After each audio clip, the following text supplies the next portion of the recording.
안녕하십니까. 생초보를 위한 기술사 정보처리 기술사 학습 에피소드 11번째 도식 활용하기에 대해서 설명드리겠습니다. 네, 그 도식 활용하기라는 건 무엇이냐면 보통 음, 네, 일단 순서대로 좀 진행을 하도록 하겠습니다. 네, 첫 번째 도식이란 무엇인가?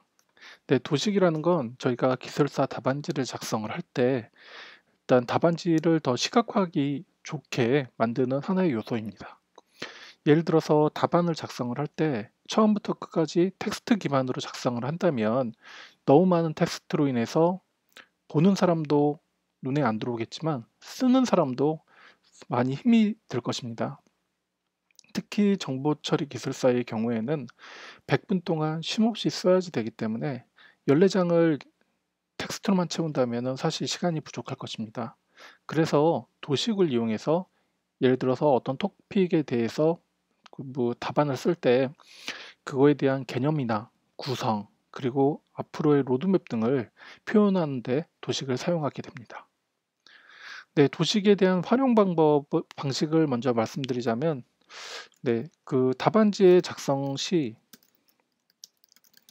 활용으로 보겠습니다. 네, 처음에 1단락에서 활용하는 방법이 있고, 두 번째 2단락, 2단락과 3단락에서 활용하는 방법, 그리고 4단락에서 활용하는 방법입니다.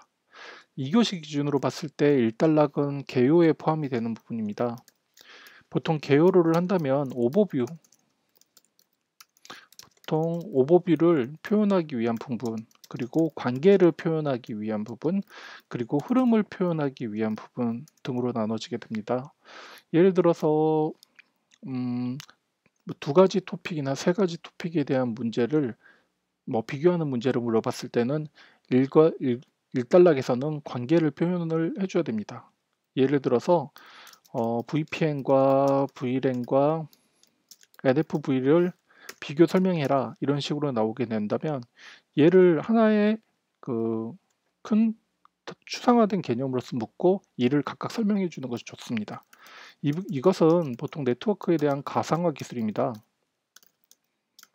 그럼 이 가상화 기술을 기반으로 VPN은 그 전송 구간에 대한 가상화라면 VLAN 같은 경우는 구성에 대한 가상화, 그리고 NFV는 네트워크 기능에 대한 가상화 기술이기 때문에 그 네트워크 가상화 기술로서 묻고 각각의 그 관계를, 그러니까 각각의 특징을 써주면 1단락에서 두겠습니다. 이것처럼 보통 그 비교 문제에는 이렇게 관계를 보여주는 부분이 일반적이고요. 예를 들어서 소프트웨어 대가 산정 가이드에 대해서 설명하라 이런 식으로 나오게 되면 보통은 답안을 쓸 때 처음에 문제나 배경에 대해서 먼저 나오고 이걸 해결하기 위해서 소프트웨어 대가 산정 가이드가 나왔고 그리고 이로써 나오는 효과 이런 식으로 단락을 잡아주면 됩니다. 그래서 1단락에서 도식을 활용할 때는 지금 말씀드린 것처럼 어떤 문제냐에 따라서 표현하는 방법이 달라지게 됩니다. 예를 들어서 한 가지만 더 예를 들자면 자율주행 자동차를 본다면 차의 기술을 ICT 기술을 설명하라 이런 식으로 문제가 나온다면 1단락에 들어가야 되는 부분은 자율주행 자동차의 ICT 기술 분류 그리고 기술 분류를 이제 인지 판단 제어로 나누고 이 각각에 대한 정의를 간단하게 표현해서 간략하게 이 처음에 그 내가 쓸 내용을 보여주는 방법이 있고요. 이렇지 않고 아예 그냥 여기서 상세 기술로서 아까 말씀드린 것처럼 그 인지 판단 제어에 대한 상세 기술까지를 세 가지 구성으로 해서 작성할 수도 있습니다. 그래서 이 부분은 1단락에서는 이런 패턴들을 몇 가지를 가지고 있어야 됩니다. 그래서 보통 2교시는 3개 정도, 1교시는 비교 문제에 대해서는 뭐 2개 정도, 그리고 일반적인 개념에 대한 부분을 할 때는 2개 정도 이렇게 해서 좀 템플릿을 다양화해서 가지고 계시다면 표현하기가 좀 쉬울 것입니다. 그리고 2교시 2단락이나 3단락 했을 때는 보통 구성도, 절차, 프레임워크 아키텍처 뭐 요런 것들이 보여지게 되겠죠. 그래서 보통 가장 많이 쓰는 게 저희가 구성도일 것입니다. 구성도는 보통 3단으로 구성을 해서 하는 경우가 많고, 절차 같은 경우는 이제 프로세스 중심이기 때문에 흐름을 중심으로 표현하는 부분, 그리고 프레임워크나 아키텍처를 표현할 때는 그 토픽마다의 그런 프레임워크나 아키텍처가 있는데, 이 부분은 실제로 많이 그려봐야 됩니다. 그 이유는 사실 지금 현재 저희가 해설집이라든지 기존의 자료에 있는 그림들 자체가 사실 기존에 이제 하드카피, 소프트 카피라고 해서 이제 워드나 PPT로 만들어진 거다 보니까 그거를 지금 디지털로서 그리는 건 쉬운데, 실제로 손으로 썼을 때는 이해가 잘 안 되고 썼을 때에는 그림이 명확하게 나오지 않을 때가 있습니다. 특히 글씨나 그림을 못 그리는 저 같은 사람은 그림을 한 번도 안 그려봤을 때는 그 그림이 원하는 대로 나오지가 않게 됩니다. 예전에 칸반에 대한 부분을 그림을 그리는데 보통 이제 준비, 그 다음에 이제 준비, 배정, 그 다음에 뭐 테스트, 그 다음에 완료, 뭐 이런 식으로 보통 잡는다면, 이 그림에 따라서 WIP, 그 다음에 워크플로우 가시와 이제 뭐 작업 순서, 그 작업 흐름 순서 뭐 제어 뭐 이런 식으로 몇 가지를 잡을 수 있겠지만, 그러한 부분을 요소를 표현하기가 되게 어렵습니다. 그래서 이런 부분들은 그림을 좀 그려보시면 좋을 것 같습니다. 네, 4단락은 이 부분은 전략적으로 가져가야 되는 부분입니다. 그러니까 일반적으로 구성 1단락 같은 경우도 그렇고 2단락 같은 경우도 그렇고, 그러니까 2단락 같은 2, 3단락의 경우에는 대부분 거의 유사합니다. 1단락은 이제 어느 정도 공부를 한 사람이냐에 따라서 좀 달라지는 부분이 있지만 차별화하기는 조금 어렵습니다. 하지만 4단락 같은 경우는 이제 준비하기 나름입니다. 예를 들어서 뭐 저희가 비식별 가이드라인에 대해서 할 때는 그 비식별 가이드라인의 네 번째 4단락에서 이제 고려사항이나 이런 부분을 적을 때는 그 로드맵 형태로 해서 단계별로 이 비식별에 대한 뭐 타당성 검토를 해야 된다, 이런 식으로도 풀 수가 있고, 어떤 유의사항이나 고려사항이 났을 때 그 부분을 도식화해서 표현한다면 조금 더 가시성이 높기 때문에, 그러한 부분들은 사전에 토픽별로 미리 준비를 해놓거나 아니면 템플릿을 준비해 놓고 그 부분을 쓸 수 있도록 준비를 해야 되는 부분입니다. 그래서 이러한 도식에 대한 부분 자체는 실제 답안을 쓸 때도 중요하고, 그리고 연습을 할 때도 가장 중요합니다. 저 같은 경우뿐만 아니라 대부분은 아마 이런 도식들을 많이 가지고 계실 겁니다. 제가 기숙사님들의 자료들을 가지고 준비했던 도식들을 잠깐 샘플로 보여드리겠습니다. 먼저 1단락에 대한 저는 보시게 되면 1단락을 표현하기 위한 방법을 여러 가지로 잡았습니다.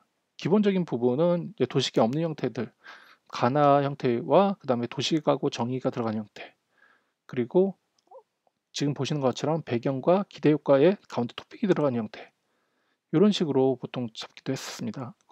지금 보시게 되면 지금 있는 이 그림은 1단락을 어떻게 하면 다르게 표현할지가 생각을 해서 1단락의 템플릿 자체를 지금 여러 가지로 잡아본 형태입니다. 실제로 이제 모의고사나 셀프 테스트들을 해서 올려주신 것들을 보게 되면 이런 식입니다. 이건 제 건 아니고 기존의 모음 답안이라고 했던 부분에서 일부 발췌한 부분입니다. 그래서 예를 들어서 상호 배제에 대한 부분 자체를 여기 문제점과 해결 방안 자체를 하나의 도식으로 만들어서 표현한다든지, 그리고 프로세스 상태 전이에 대한 부분 자체를 가운데 상태 전이를 두고 네 가지 요소, 이 목적과 배경, 그리고 메커니즘으로 이렇게 묶는다든지, 이런 방식으로도 풀 수가 있습니다. 그리고 지금 피도 2.0 같은 경우는 1.0의 어떠한 문제점이나 특징을 가지고 2.0으로 발전한 부분, 이런 식으로 도식을 잡을 수도 있습니다. 이러한 도식은 정말 다양하기 때문에 이러한 도식에 대한 부분 자체는 너무 많이 가져가시면은 어떤 도식을 적용할지를 헷갈릴 수가 있습니다. 그래서 일반적으로 많이 쓴 도식들을 몇 가지를 잡아 놓으시면 좋을 것 같습니다. 특히 2단락 같은 경우는 지금 보시면 이런 구성도는 이 폼이 거의 유사합니다. 지금 보시는 것처럼 MDM에 대한 구성과 IPA에 대한 구성이 그 구조는 비슷하고 안에 요소가 다른 형태입니다. 아니면 이런 세로 방식의 아키텍처 방식으로 잡는 방식. 그러니까 이런 부분들을 몇 가지 템플릿을 가지고 이제 어떠한 토핑이 나오더라도 쓰실 수 있도록 준비를 해주시면 좋을 것 같습니다. 네. 그리고 이제 절차에 대한 부분은 지금 이런 형태의 절차와 이런 형태의 절차, 그리고 아예 그냥 그 토픽에 해당하는 것처럼 이렇게 나와 있는 부분, 그리고 생체 인증에 대한 부분 자체는 사실 이 그림 하나면 다 모두가 됩니다. 등록과 인식으로 나누고 생체 정보에 대한 추출과 그 인증, 그리고 템플릿 DB 이용하는 부분으로 하게 된다면 어떠한 바이오 인증과 관련된 문제는 다 이 형식대로 풀면 되는 상황입니다. 그리고 네트워크에서 많이 쓰는 부분인데요. 네트워크나 이제 보안에서 쓰는 부분이 보게 되면 이제 그 클라이언트와 서버 간의 통신 부분 자체를 이렇게 흐름으로써 보여주는 방식이 있습니다. 이렇게 그림을 그렸을 때는 이제 순서, 그러니까 시계열 순서대로 해서 절차에 대한 부분이 어디서 어디까지 이어지는지를 쉽게 보여줄 수 있는 부분입니다. 네, 이런 부분들은 지금 제가 몇 가지 샘플만 보여드렸는데요. 그 자료들이 많이 있습니다. 특히 제가 몇 가지만 더 보여드리자면 이제 보통 학원에서도 많이 나눠주실 거고, 이런 템플릿에 대한 부분 자체를, 도식에 대한 부분을 이렇게 모아서 공유를 아마 해주실 겁니다.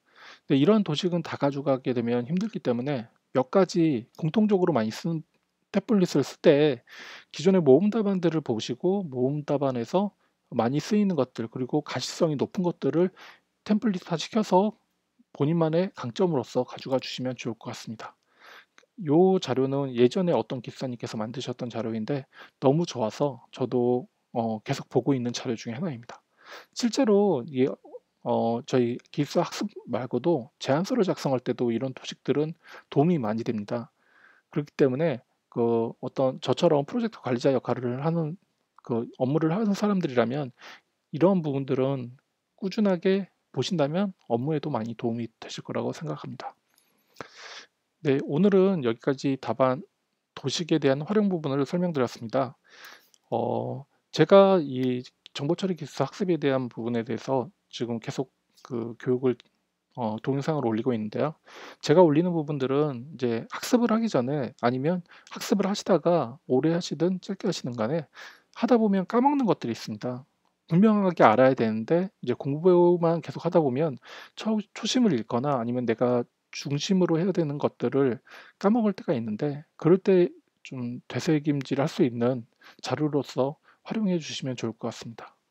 네, 내일 모레가 이제 122회 정보관리 최종 발표가 나는 날입니다.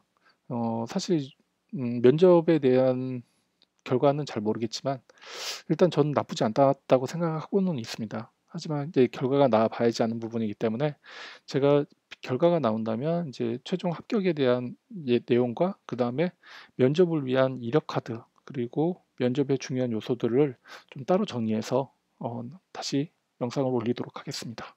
네, 오늘은 여기까지입니다. 감사합니다.